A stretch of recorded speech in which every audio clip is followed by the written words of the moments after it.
Está claro que en un puesto de trabajo donde no se cumplen la normativa de la Resolución 886-2015, los trabajadores van a realizar labores en condiciones ergonómicamente deficientes, lo que aumenta exponencialmente los riesgos de accidentes y lesiones. Como resultado, la empresa experimenta una alta tasa de rotación de personal, gastos médicos elevados y una reputación afectada en la industria.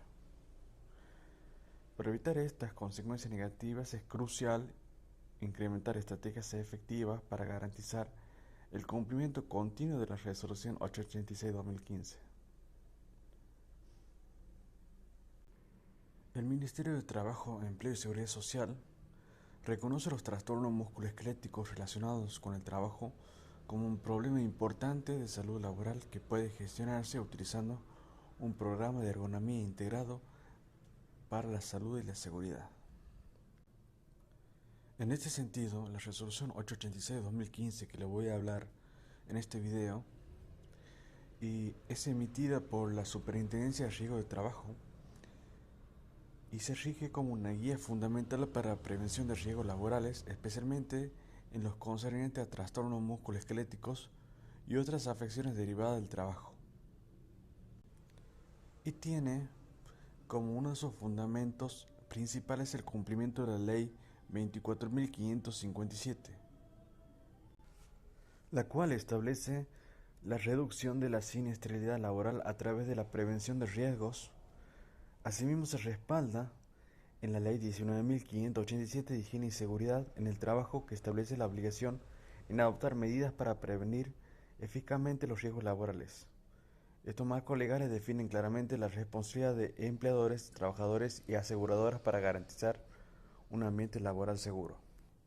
Con la Resolución 886-2015 se ha logrado sistematizar y facilitar la evaluación de las condiciones de trabajo que contribuyen al desarrollo de trastornos musculoesqueléticos, hernias inguinales directas, mixtas y crurales, hernias disco-lumbosacras con o sin compromiso radicular que afecte a un solo segmento columnario y varices primitivas bilaterales, tal como lo establece en el artículo 1 de la resolución, y las acciones necesarias para prevenirlo.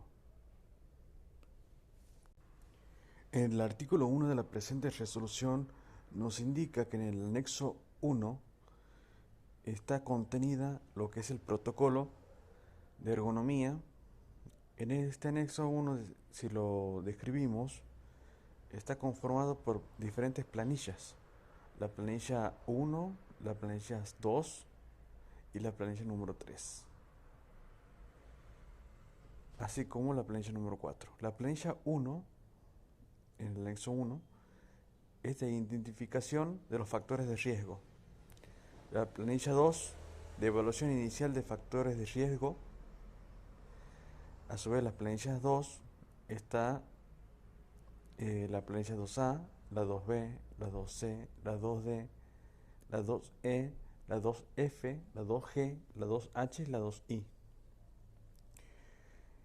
Después está la planilla 3, que es la identificación de medidas preventivas generales y específicas necesarias para prevenirlos. Y la planilla número 4, que es seguimiento de medidas correctivas y preventivas. En el anexo 2 de la presente resolución nos muestra un diagrama de flujo, el cual indica la secuencia de gestión necesaria para dar cumplimiento al protocolo de ergonomía. Mientras que en el anexo 3 nos muestra lo que se denomina el instructivo, el cual contiene la información necesaria para completar cada uno de las planillas del protocolo de ergonomía. También es preciso destacar que la Superintendencia de Riesgo de Trabajo nos brinda una guía práctica que nos facilita el entendimiento de la aplicación de la resolución mencionada. Siguiendo lo que es el diagrama de flujo en el anexo 2, la secuencia de gestión necesaria para dar cumplimiento al protocolo de ergonomía, vemos que lo primero que se realiza es la identificación de los factores de riesgo en la planilla número 1. Ahora, la pregunta sería, ¿realizamos la identificación de los factores de riesgo por puesto de trabajo o por trabajador? Y para responder a esta pregunta, debemos analizar lo siguiente. ¿Los trabajadores realizan la misma tarea durante la jornada de trabajo en condiciones de trabajo similares? Si la respuesta es sí, entonces podemos hacer la identificación de riesgo por puesto de trabajo. Esto lo que se llama es grupo homogéneo de exposición. En el otro caso, cuando realizamos la identificación por trabajador, es en los siguientes casos. Cuando el trabajador realiza tareas de características y condiciones diferentes a las del resto de los trabajadores del establecimiento. Cuando el trabajador denuncia alguna de las enfermedades señaladas en el artículo 1 de la presente resolución. Y cuando el trabajador, en caso 13, cuando el trabajador presente una manifestación temprana de enfermedad durante el desarrollo de sus tareas habituales, de acuerdo a lo comunicado a los servicios de medicina de trabajo y de higiene y seguridad en el trabajo del establecimiento o del manifestado al supervisor, al delegado gremial o que exista algún otro antecedente donde ello se evidencie. Quiero hacer al respecto una aclaración ya que hemos nombrado que se anuncia que cuando el trabajador denuncia alguna de las enfermedades señaladas en el artículo 1, pero ¿cuáles son esas enfermedades anunciadas en el artículo 1? Son enfermedades relacionadas con trastornos musculoesqueléticos. Dicho esto, en el decreto 658 del 1996 se aprobó el listado de enfermedades profesionales identificando diferentes orígenes, entre los cuales se encuentran las relacionadas con trastornos musculoesqueléticos. Además, también aclarar que en el decreto 49 del 2014 se incorpora un listado de enfermedades las hernias inguinales y discales y las varices primitivas bilaterales. Si vamos al decreto número 658, vamos a poder ver, del año 96, vamos a poder ver este listado, una tabla, en la cual se mencionan estas enfermedades. Por ejemplo, a la que tienen que ver con el agente de posiciones forzadas y gestos repetitivos en el trabajo para extremidades superiores, se anuncia una lista de actividades donde se puede producir la exposición y las enfermedades correspondientes. Por ejemplo, para hombros, trabajos que requieren de movimientos repetitivos forzados de los hombros, donde podemos tener enfermedades como ser hombro dolorosos simples, tendinitis del manguito de los rotadores, hombro anquilosado después de un hombro doloroso rebelde, y así en diferentes partes de las extremidades superiores como el codo y diferentes sectores del cuerpo, extremidades superiores, así como también extremidades inferiores, donde la gente hace la posición forzada y gestos repetitivos en el trabajo, ya sea en la rodilla, en el tobillo, y diferentes nombres de enfermedades relacionadas. Además se incorporó una serie de enfermedades relacionadas como ser las hernias inguinales directas y mixtas, excluyendo las indirectas, y las hernias crurales, teniendo en cuenta el agente causal en este caso, el aumento de la presión intraabdominal y las actividades laborales que pueden generar exposiciones a este tipo de enfermedades son las tareas cuyo desarrollo habitual se requiere carga física o estática, dinámica, al levantar, mover o empujar objetos pesados. Otra enfermedad como por ejemplo es la varices primitiva, que también se incorporó, las varices primitivas bilaterales, en donde la gente es el aumento de la presión venosa en los miembros inferiores. Y las actividades laborales que pueden generar esta exposición son las tareas en cuyo desarrollo habitual se requiere la permanencia prolongada en posición de pie estática y o movilidad reducida. También se incorporó las hernias discal lumbosacras con o sin compromiso radicular que afectan a un solo segmento columnario, siendo el agente la carga, las posiciones forzadas y agentes y gestos repetitivos de la columna vertebral lumbosacra, siendo las actividades laborales que pueden generar la exposición las tareas que requieren movimientos repetitivos y oposiciones forzadas de la columna vertebral lumbosacra, que en su desarrollo requiere levantar, trasladar o mover o empujar objetos pesados. Esto fue incorporado en el decreto 49 del año 2014. También se mencionó lo que son las enfermedades de manifestación temprana. ¿Y a qué le llamamos eso? Bueno, en este caso se podría decir que hay diferentes edades donde se puede considerar que la enfermedad está presente, un trastorno musculoesquelético, de manera temprana. Por lo general, el concepto general es que si aparece una enfermedad de este tipo para personas de menos de 65 años, 20, 30 años, digamos, o 40, hasta 50, se podría considerar como una manifestación temprana de estas enfermedades.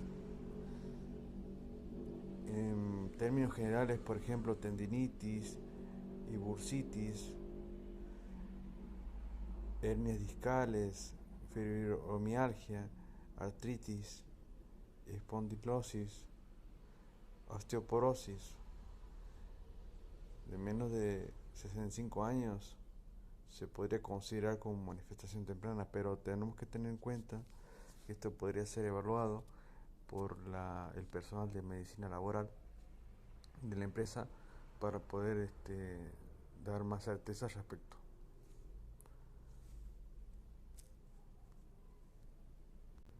Bueno, continuamos describiendo lo que es la planilla 1, en el cual debemos consignar el área sector, donde indicamos el nombre con el que la empresa identifica la zona o parte del establecimiento donde se desarrolla el puesto de trabajo que se está analizando. Ejemplo, sector tornería, área de expedición, sector embalaje, administración, cuidado intensivo, etc. Con respecto al puesto de trabajo, debemos consignar el puesto de trabajo e indicar el nombre con el que la empresa identifica el puesto del cual se obtiene un producto o servicio que se caracteriza por una etapa de alimentación, materiales, herramientas de trabajo, datos, etc. Una de elaboración, transformación y otra de producto o servicio terminado. Ejemplo, tornero, máquina 1, ayudante de operario de matriz 1, operario de máquina tupí, oficinista, enfermera, etc.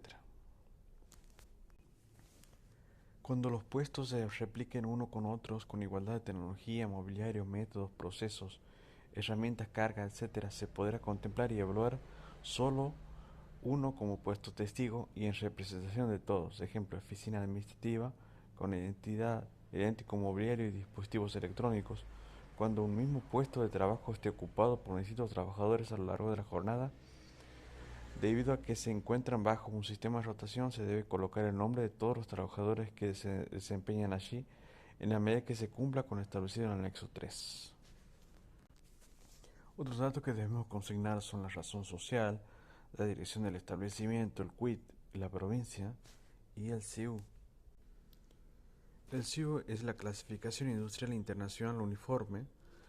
Es una clasificación de las actividades económicas por procesos productivos. En sí es un código alfanumérico y es una herramienta que permite catalogar las actividades económicas en categorías y en subcategorías. Debemos indicar si existe capacitación o no respecto a los trastornos musculoesqueléticos, digamos, en cuestiones relacionadas con la ergonomía, si hay un procedimiento de trabajo escrito o no, y si hay o no manifestación temprana de enfermedad y la ubicación del síntoma. Con respecto a la consignación del número de trabajadores se debe indicar la cantidad de trabajadores que se desempeñan en el puesto de trabajo. Si hay más de un turno, indicar a todos los trabajadores que se desempeñen en el mismo puesto de trabajo, siempre que se desempeñen en similares condiciones. O bien, si en el mismo puesto trabajan varios trabajadores, tal es el caso de una mesa donde 4 trabajadores realizan el control de calidad de un producto terminado. Respecto al nombre del trabajadores, es preciso indicar el nombre del trabajador cuando se utiliza la planilla por trabajador. En el caso de utilizar la planilla por puesto de trabajo con más de un trabajador, se deberá agregar una hoja con la nómina de personal del puesto de trabajo. Como mencionábamos en cuanto a la manifestación temprana, debemos decir sí o no.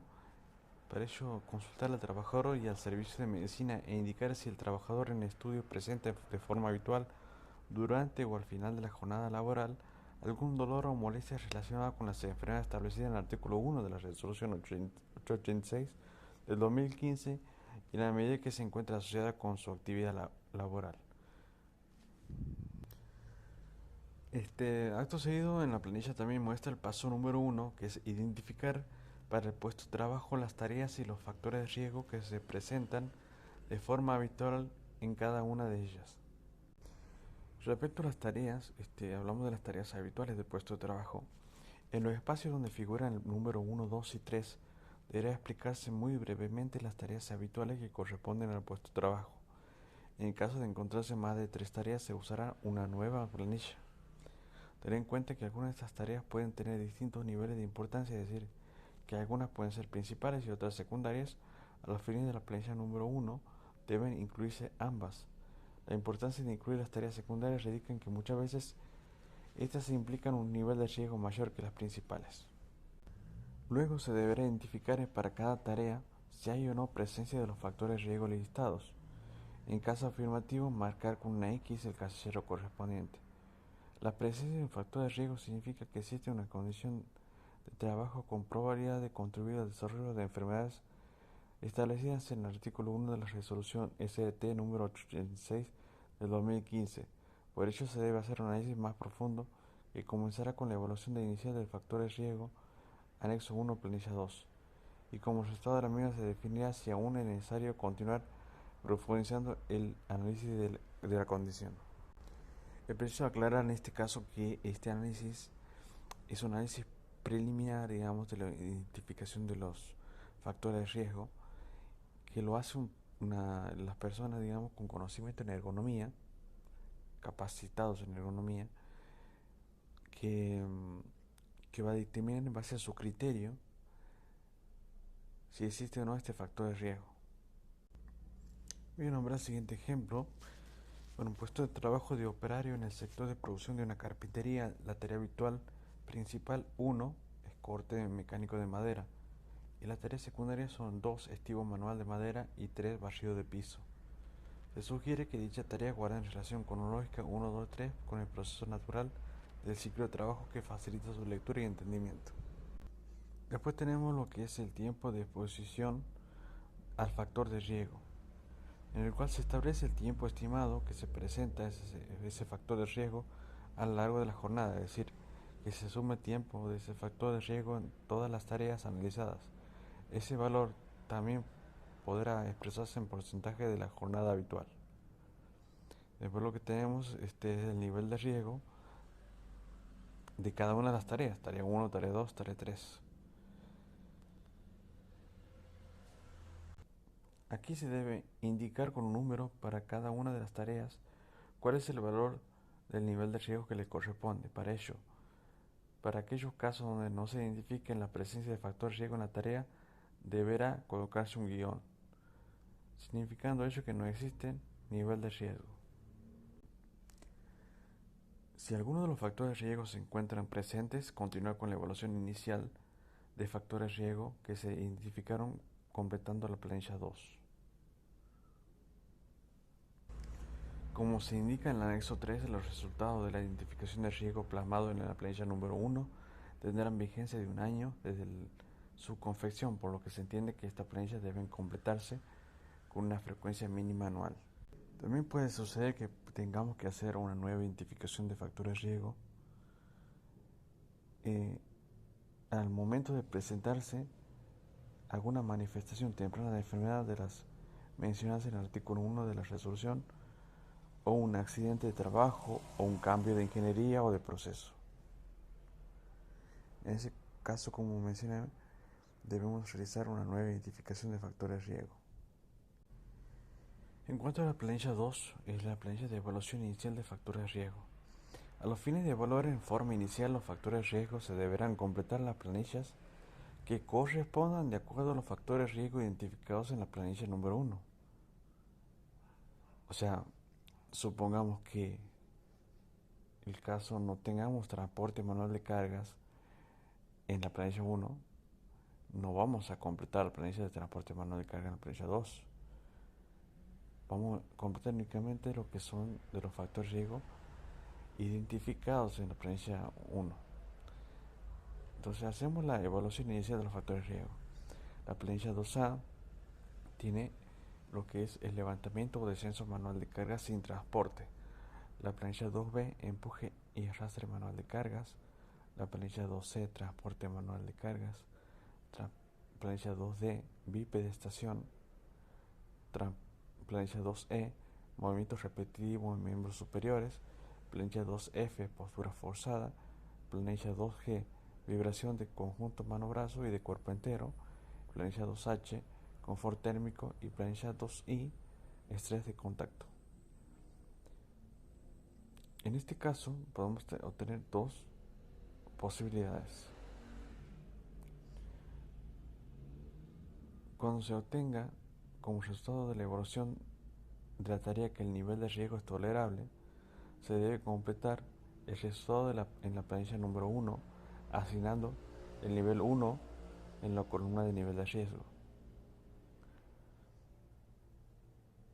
Esa es la primera resultado que podemos tener, que el riesgo sea tolerable. También en este caso, si el riesgo es tolerable, debemos realizar una nueva identificación de factores de riesgo a los 12 meses o al momento siguiente de presentarse alguna de las manifestaciones tempranas de enfermedad de las mencionadas en el artículo 1 de la resolución, un accidente de trabajo o un cambio de ingeniería o proceso. El otro caso es el que tengamos un riesgo no tolerable. En ese caso debemos realizar la evaluación de riesgo. Pero primero vamos a volver a lo que es la planilla 2 para identificar cada una de sus partes. Mediante la planilla 2, con un esquema de pasa o no pasa, permite definir la existencia de riesgo y la necesidad de su evaluación mediante la intervención de un profesional con conocimiento en ergonomía, es decir, un profesional experimentado y debidamente capacitado que certifique los conocimientos en ergonomía según el anexo 3, resolución 886-2015. Como mencionábamos, en el caso de que el riesgo sea no tolerable, se debe hacer una evaluación de riesgo.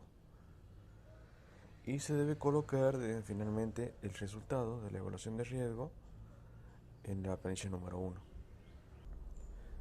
Es pertinente aclarar, como menciona en la resolución 886-2015, que la evaluación de factores de riesgo debe realizarse con los métodos citados por la resolución del Ministerio de Trabajo, Empleo y Seguridad Social número 295 del 2003 y otro método de evaluación ergonómica reconocida internacionalmente en cuanto se adapten a los riesgos que se propone evaluar.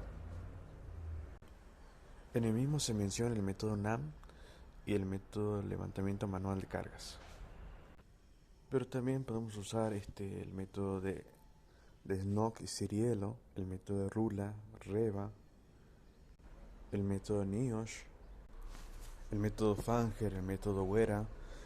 Es decir, una diversidad de métodos que se pueden aplicar para realizar una evaluación basado en lo que nos dice la legislación argentina, pero también las normas internacionales que proponen diferentes métodos. Esto vamos a verlo en videos apartados, en donde desarrollaremos cada uno de ellos. También en otro video vamos a realizar una evaluación real, digamos, en un puesto de trabajo, aplicando el protocolo de ergonomía. Por lo tanto, si no quieres perderte ninguno de estos videos y demás de temas relacionados con la higiene y seguridad, te invito a suscribirte a este canal para esperar las próximas novedades. Posteriormente, después de hacer la evaluación de riesgo con los métodos especificados, vamos a determinar si el riesgo es no tolerable. Se procede a hacer la identificación de las medidas correctivas preventivas en la planilla número 3. La misma consta de dos partes. La parte 1, digamos, es las medidas preventivas generales. Deberán ser realizadas por todos los trabajadores. El empleador debe mantener registro documental que acredite el cumplimiento de dichas medidas. Y las medidas correctivas y preventivas específicas, que comprenderán un listado de medidas a implementar para prevenir, eliminar o mitigar el riesgo, las cuales deberán ser definidas en forma conjunta entre el responsable del servicio de higiene y seguridad, el responsable de medicina, del servicio de medicina del trabajo y el profesional con conocimiento en ergonomía, con la participación del trabajador que se desempeña en el puesto de trabajo y los representantes de los trabajadores con acuerdo del encargado del establecimiento. Si observamos lo que es la planilla número 3, podemos observar las medidas preventivas generales.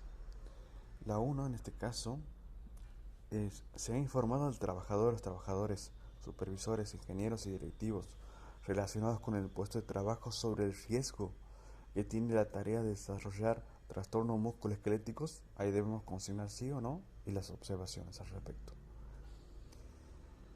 La medida preventiva general 2 se ha capacitado a los trabajadores supervisores relacionados con el puesto de trabajo sobre la identificación de síntomas relacionados con el desarrollo de trastornos musculoesqueléticos. También, sí o no, y las observaciones. 3. Se ha capacitado al trabajador supervisor relacionado con el puesto de trabajo sobre las medidas y los procedimientos para prevenir el desarrollo de trastornos musculoesqueléticos.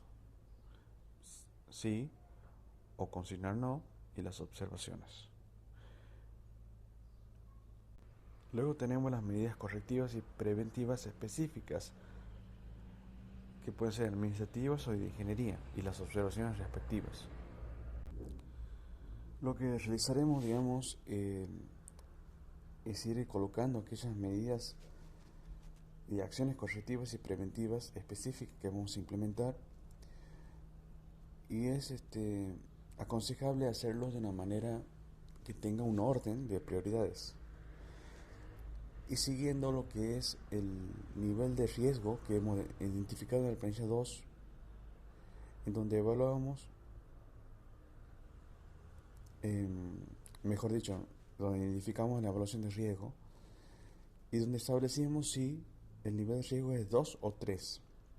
Recordamos que cuando es tolerable el nivel de riesgo es 1 y puede tomar valores de 2 o 3 según la evaluación de riesgo que realizamos con los diferentes métodos, y que a su vez se lo consigna en la planilla número 1. O sea que en la planilla número 1 vamos a tener, cuando no existen factores de riesgo, un guión en donde dice nivel de riesgo, o puede tener valor 1 cuando el riesgo es tolerable, o puede tener valor, cuando no es tolerable, puede tener valor de 2 o 3. Y según esta valoración, vamos a ordenar en la planilla número 3, por orden de importancia, las medidas correctivas y preventivas a implementar. Y serán registradas con un número de orden en la planilla número 3. Ya hemos pasado lo que es la identificación del riesgo, la evaluación del riesgo, y ahora estamos en lo que es el control. Según lo que es la resolución 295 del 2003, los controles para los trabajos específicos están dirigidos a los trabajos particulares asociados con los trastornos musculoesqueléticos. Entre ellos se encuentran los controles de ingeniería y administrativos. La protección individual para estar indicada en algunas circunstancias limitadas. Puede estar indicada en algunas circunstancias limitadas. limitadas. Entre los controles de ingeniería para eliminar o reducir los factores de riesgo del trabajo se pueden considerar los siguientes. Utilizar métodos de ingeniería de trabajo, estudio de tiempo y análisis de movimiento para eliminar esfuerzos y movimientos innecesarios. Utilizar la ayuda mecánica para eliminar o reducir el esfuerzo que requiere manejar las herramientas y objetos de trabajo. Seleccionar o diseñar herramientas que reduzcan el requerimiento de la fuerza, el tiempo de manejo y mejorar las posturas. Proporcionar puestos de trabajo adaptables al usuario que reduzcan y mejoren las posturas. Y realizar programas de control de calidad y mantenimiento que reduzcan las fuerzas innecesarias y los esfuerzos asociados especialmente con el trabajo añadido sin utilidad. Los controles de ingeniería permiten eliminar o reducir los factores de riesgo del trabajo, y los administrativos disminuyen el riesgo al reducir el tiempo de exposición, compartiendo la exposición entre un grupo mayor de trabajadores. Dentro de todos los controles de ingeniería se pueden considerar utilizar métodos de ingeniería del trabajo, utilizar ayuda mecánica para eliminar o reducir esfuerzos requeridos por una herramienta, seleccionar o diseñar herramientas que reduzcan la fuerza, el tiempo de manejo y mejorar las posturas.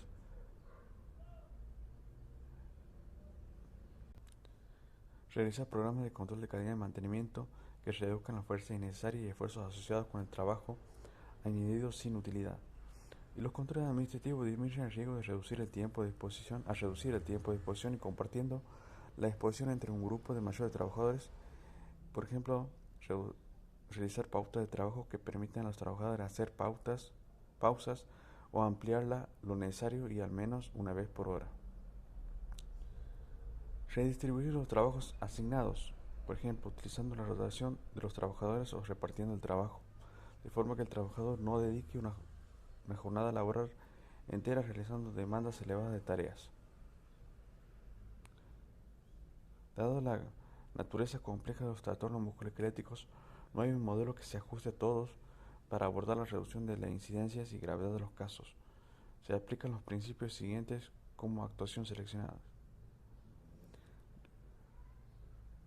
Los controles de ingeniería administrativos adecuados varían entre distintas industrias y compañías.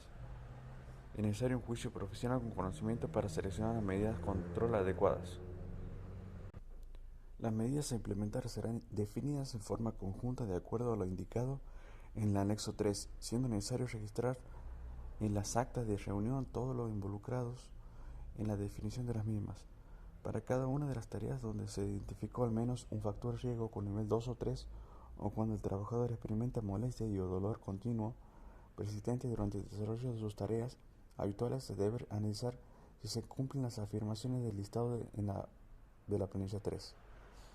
El mismo se divide en dos secciones: por un lado las medidas correctivas y preventivas, MCP, y por otro las medidas correctivas y preventivas específicas. Cuando al completar el anexo B de la planilla 3 en las medidas preventivas generales, número 1, 2 o 3, se obtenga un no como respuesta, el empleador debe implementar acciones que correspondan para dar cumplimiento a las mismas.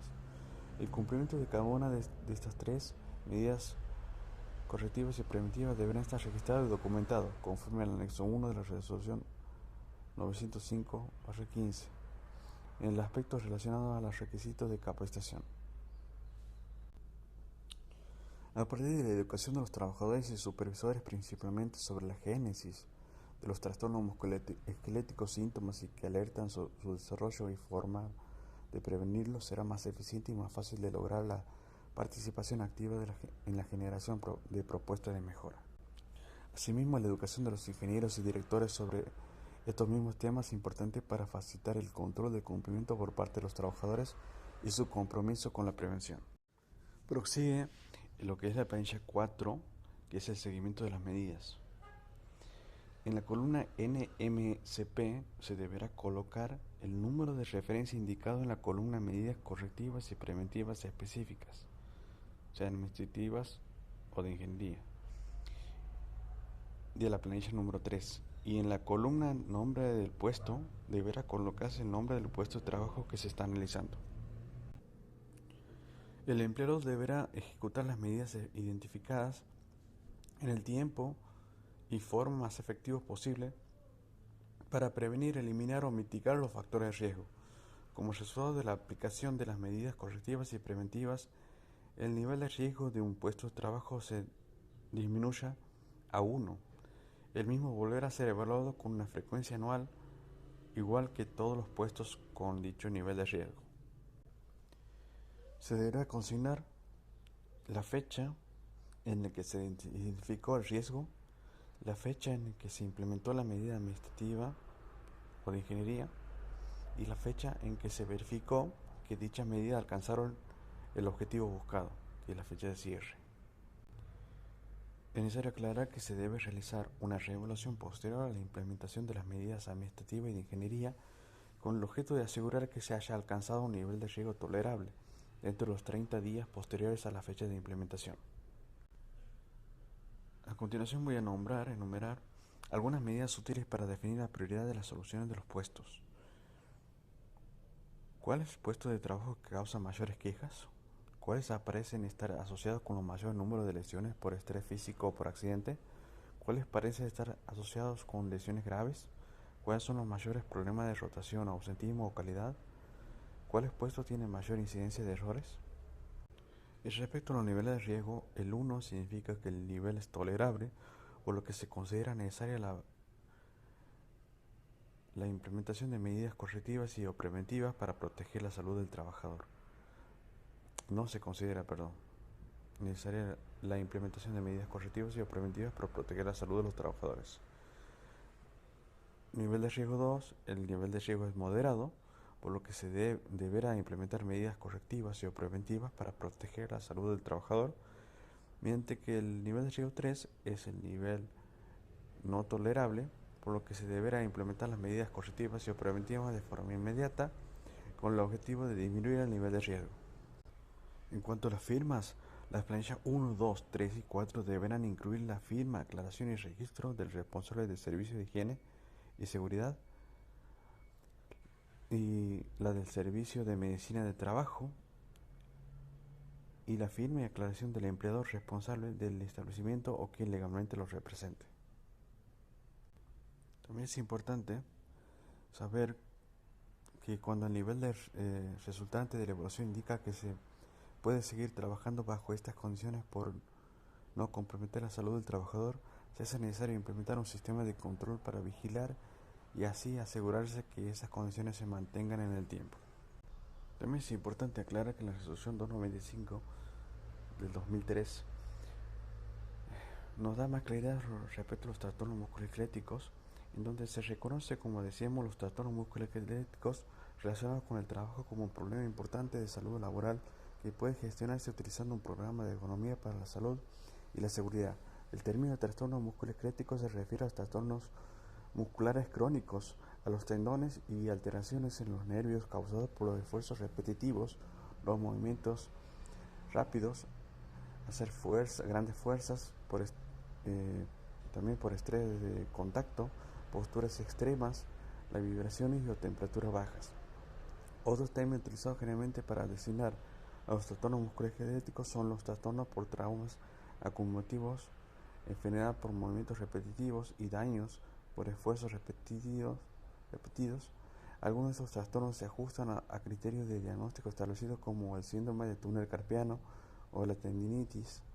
Otros trastornos musculoesqueléticos pueden manifestarse con dolores inespecíficos. Algunos trastornos pasajeros son normales como consecuencia del trabajo y son inevitables, pero los trastornos que persisten día a día o interfieren con las actividades de trabajo o permanecen diariamente no deberán considerarse como consecuencia aceptable del trabajo. Es importante destacar que la prevención de accidentes de trabajo y enfermedades profesionales y la obtención de los niveles óptimos de rendimiento solo son posibles si el equipo, los lugares de trabajo, los productos y los métodos de trabajo se diseñan en función de las posibilidades y limitaciones humanas, es decir, aplicando los principios de ergonomía. Siendo la ergonomía un término aplicado al campo de los estudios y diseños como interfaz entre el hombre y la máquina para prevenir las enfermedades, la enfermedad y el daño, mejorando la realización del trabajo intenta asegurar que los trabajos y tareas se diseñen para ser compatibles con la capacidad de los trabajadores.